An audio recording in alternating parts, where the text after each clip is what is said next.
Hello, everyone. I'm Therese Bottomly, editor of the Oregonian and OregonLive. This is Beat Check with the Oregonian.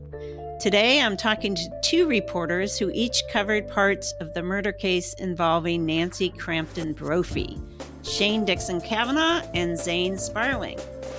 This month, the Oregonian OregonLive serial podcast, Happily Never After, Dan and Nancy, goes into wide release in partnership with Wondery. The podcast takes readers through the discovery of Dan Brophy's body, the police investigation, and finally the trial of his widow, Nancy Crampton Brophy. So this is a podcast about a podcast.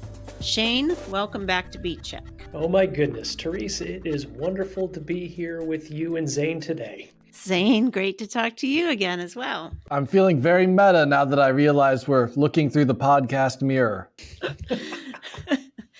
All right, Shane, let's go back. You were a breaking news reporter at the time. Now, of course, you cover City Hall and city government for us. But let's go back to when the story first broke, and you wrote the stories about the killing of Dan Brophy. And so talk a little bit about that day and how it all unfolded, and then how you found something online that really made this story take a twist. My goodness. Well, Therese, first of all, thanks for the opportunity to share a little bit about one of my all-time favorite stories, the case of Nancy Crampton Brophy and the death of her husband, Dan Brophy.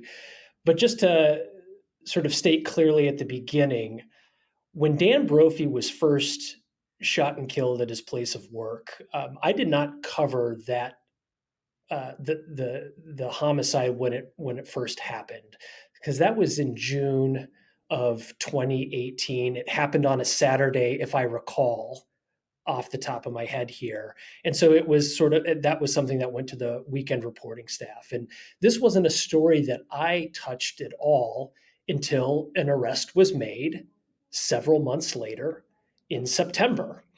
And at that point, I recall, and probably many people in our newsroom recalled as well, this very strange homicide where this culinary instructor was found shot and killed in his, at the Culinary Art Institute in downtown Portland. And it did seem to be at the time just sort of this weird mystery. Saturday morning, beloved instructor shot and killed in cold blood. And then we heard nothing about it for months and months. And then I believe it was just a Portland Police Bureau press release announcing the arrest of a suspect in the case. It was Nancy Crampton Brophy, and I sort of jumped on the story immediately. And what we normally do when somebody is arrested in a homicide case is you begin to sort of background the individual. And immediately I saw that she shared the same last name as the deceased, and quickly made the connection that it was Daniel Brophy's spouse. But then what quickly sort of elevated the intrigue and the story from that moment was learning, just by doing your basic due diligence and backgrounding on Nancy Crampton Brophy, that she was a romance mystery writer who had written a number of books and stories and tales that started to sound eerily close to what had happened to her husband. So that was kind of the beginning of this story. But then the real, the real twist that you alluded to earlier came a day or two after sort of our first big story on the arrest of Nancy Crampton Brophy. And what did investigators initially think? Do you know what was going on in their minds in that period between finding his body and then the arrest? Right. So while I think for most news consumers or people who are interested in crime stories, this case did appear on the surface to be rather mysterious, especially because there wasn't an arrest made for many months. But as we learned, as the case proceeded through the criminal justice system and in the courts, that cops very soon, very early on in the investigation, sort of zeroed in on Nancy as a prime suspect in her husband's death. And that was for a couple of reasons, most notably, and I recall this because I covered the bail hearing that Nancy had sort of at the height of COVID, by the way. So that was a very weird experience in and of itself, was covering a bail hearing at Multnomah County Circuit Court in the middle of the pandemic, where there was all of these precautions taken. I was one of 6 people that was in the courtroom for this hearing. Most other people were watching it remotely. But what we sort of began to learn at that bail hearing was, first of all, that despite sort of telling investigators that she learned of her husband's death from a friend, she had been in bed at their home in Beaverton that day and then rushed downtown after learning of Dan's death. Police, in reviewing surveillance footage around the scene of the crime, discovered that Nancy was driving her car close to the Culinary Institute right around the time that Dan Brophy was shot and killed. In addition, it was within a week of the investigation, and they played this audio in that bail hearing, if I recall correctly, that Nancy at one point called the chief investigator in the case, talking about insurance claims that she was trying to file to basically get a payout for her husband's death. And really, just in a very bizarre manner, started talking about the need for her to be, quote unquote, exonerated by the police, to be cleared as a suspect in this case so that she could, move through with the, with her insurance claim. So in sum, Nancy was kind of a prime suspect from the jump. We didn't know about this as reporters or the general public until the arrest was made. And, all of the really just sort of intriguing, juicy details about this didn't come out really for, almost 2 years after the murder had occurred. Well, let's switch to that then, Zane, because you covered the trial. And I think that was also lots of details that people hadn't heard before. And it went on for several days. And I mean, how did Nancy Brophy strike you in person? Well, there was far more than 6 people in the courtroom observing Nancy Brophy when we watched this trial unfold in Multnomah County Circuit Court over a month.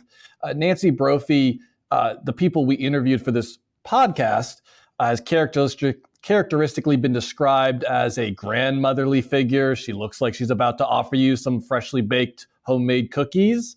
Of course, she's on trial for this heinous act, and that is part of the fascination, is that her demeanor and appearance don't seem to match what she's accused of. And I think the defense really leaned into that during the trial, right? If you remember some of the amazing photos that the Oregonian's photographers took that were published during this trial in our newspaper, you can see she favors cardigans, floral sweaters, white hair. I mean, she looks like a very nice figure. And for most of the trial, I had very little read on her because all she did was sit there and not speak, right? It wasn't her turn. It was only when she took the stand that the gregarious side of Nancy, the frankly charming and or manipulative side of Nancy, depending on your read of her, really emerged. And you could see that this was someone who enjoyed being the center of attention,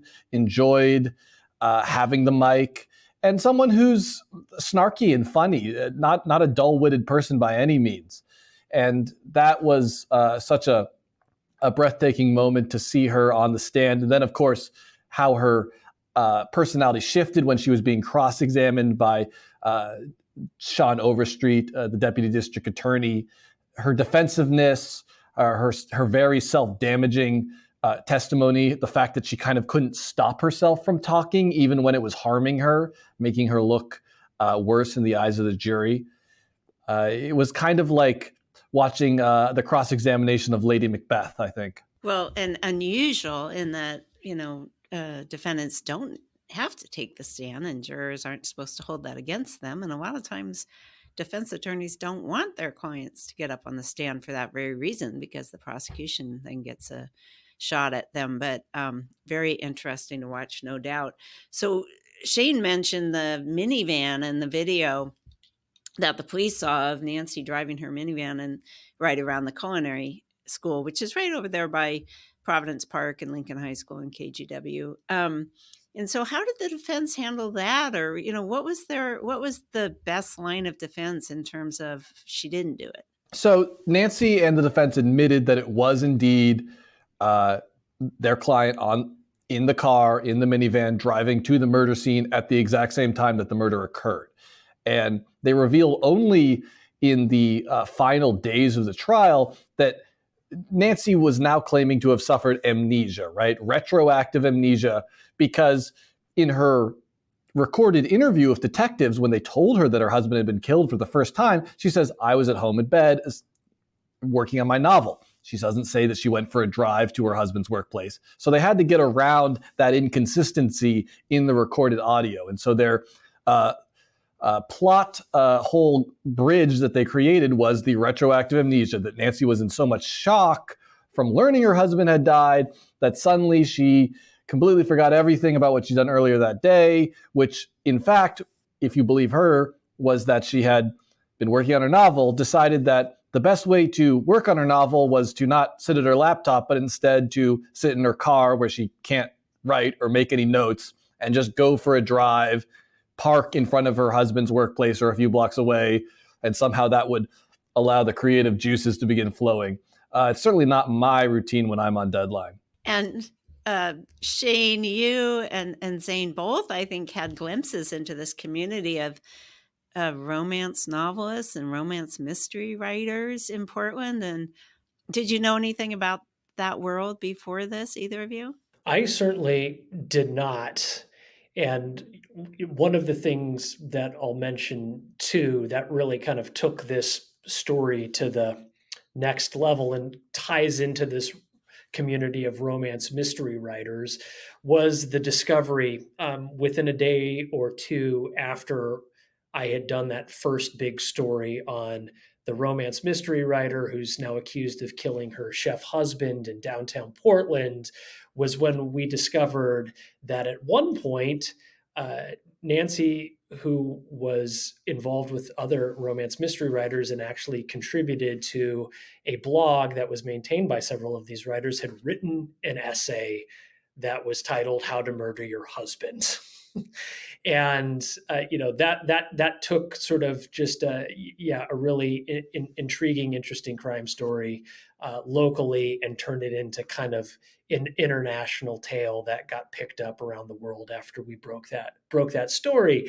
But this was all related to this community of romance mystery writers based in Portland, but also a broader, wider sort of network.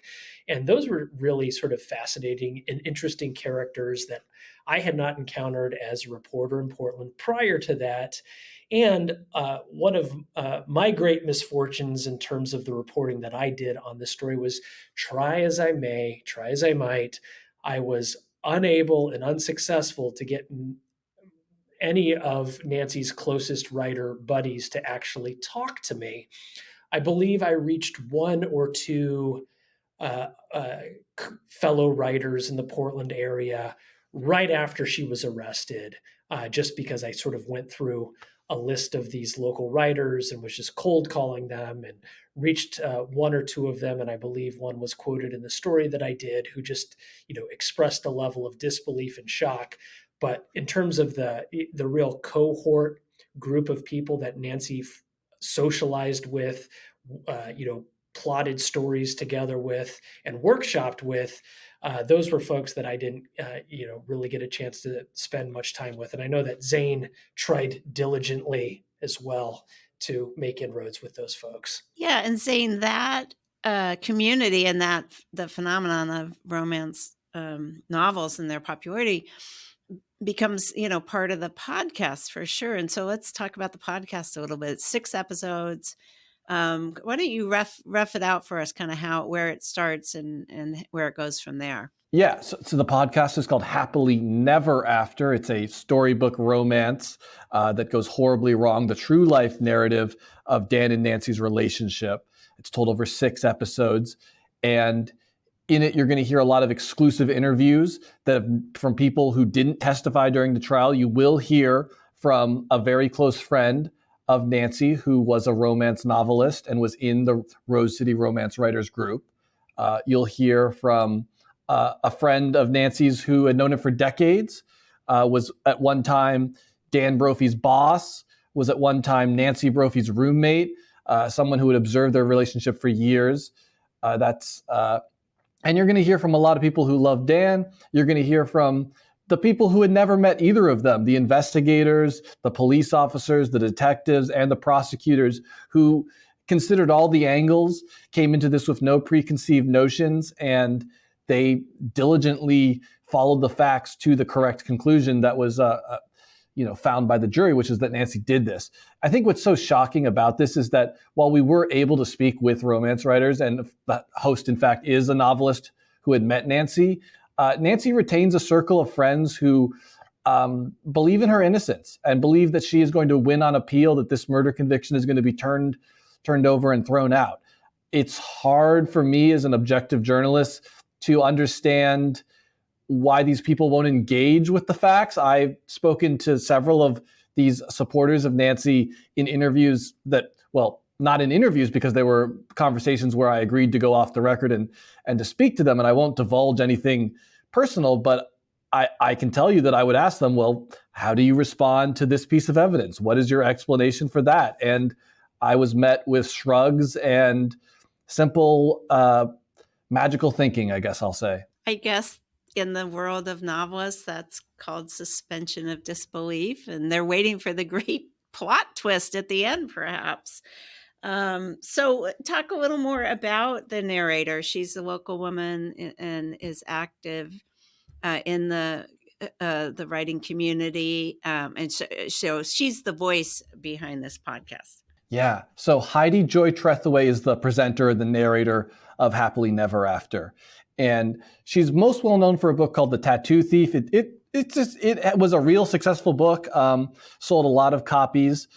She is based here in the Portland area, and she joined the Romance Writers of America's Portland chapter, right? And at that time, Nancy was president of the Portland chapter, the Rose City Romance Writers. And this was not a secret society. It cost about $35 a year to join. You sat in a classroom at Portland Community College, Sylvania's campus.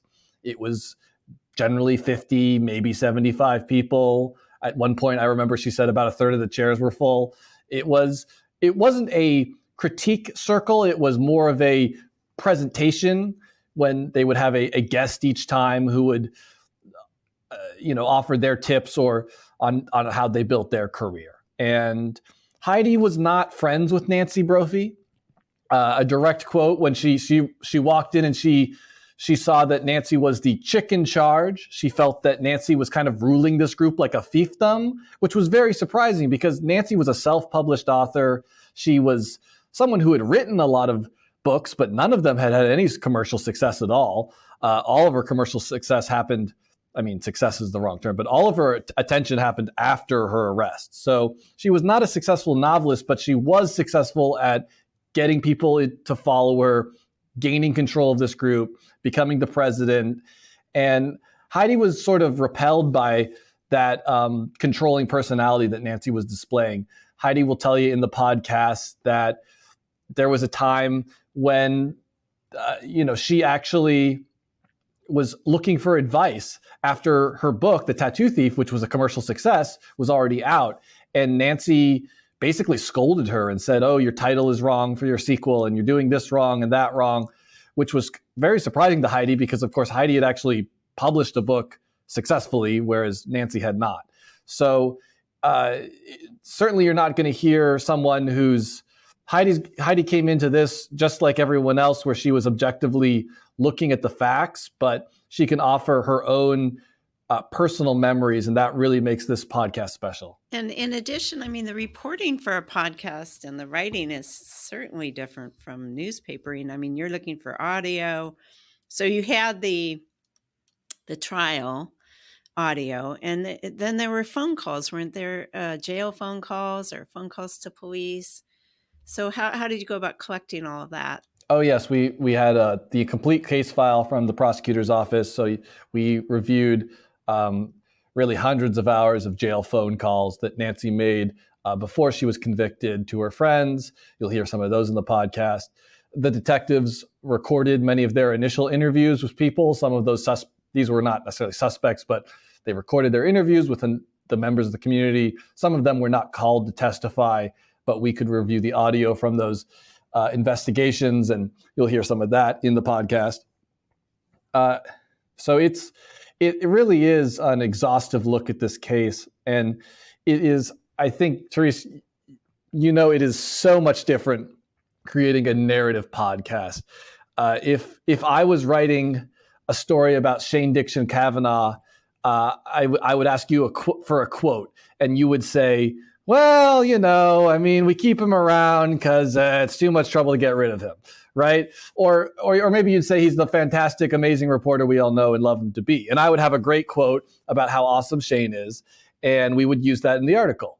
But in a podcast, that doesn't work. And a generic anecdote does not tell a narrative story. Instead, it needs to be you recalling that, well, it was Thursday the 7th, and it was a light dew was misting as I stepped through the column staircase, and sitting at the top wearing a red cravat was Mr. Kavanaugh. And I remember that he said to me, "Good day." Now you have to set the scene and tell a story with all these visual details. And it's very different from what we often do in a newspaper story where you've got less than 500 words and you're just trying to cram in as many facts as possible.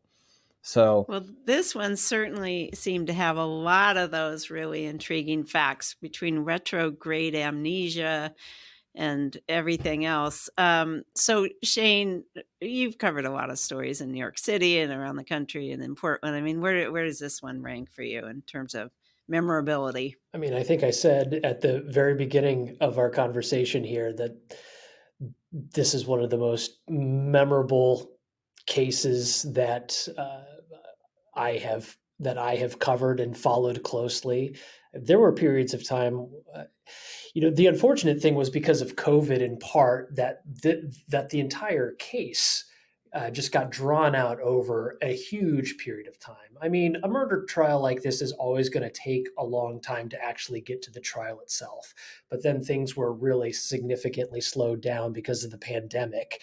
And in a way, that was, I was often crestfallen because I was just so eager to find out every little scrap and piece of information I could about the case itself.